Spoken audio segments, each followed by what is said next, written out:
ఓ పిల్ల ఉంది బయట. ఎవరమ్మా అన్నాను.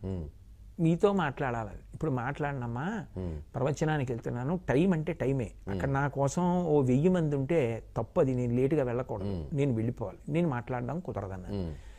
అయ్యో నేను మాట్లాడడం అంటే ఏదో చర్చించడం కాదండి, ఒకసారి మిమ్మల్ని చూసి నమస్కారం పెట్టి వెళ్దామని అన్నాను. చూసావు కదా, తృప్తే కదా అన్నాను.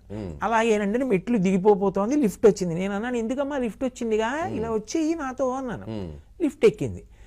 నేను ఎందుకో అన్నాను, ఎందుకు చూడాలనిపించిందమ్మా నన్ను నీకు అన్నాను. చిన్నపిల్ల కదా అని. అంటే నేను మీ ప్రవచనాలు విన్నానండి. నేను తెల్లబోయా. ఏమిటి, ఏం చదువుతున్నావు అన్న, బీటెక్ చదువుతున్నాను. ఏం విన్నావు అన్న, భాగవతం 10వ స్కంధం విన్నాను. నాకు కొంచెం ఆశ్చర్యం వేసింది. నేను దిగిపోయి కారు ఎక్కబోతూ ఆగి, నీకు ఏం నచ్చిందమ్మా అన్నాను. అంటే పిల్లలు పట్టుకోవడం అంటే ఎలా పట్టుకుంటారో చూడండి. నేను ఎక్కడో చోట 10వ స్కంధం చెప్తూ చెప్పా,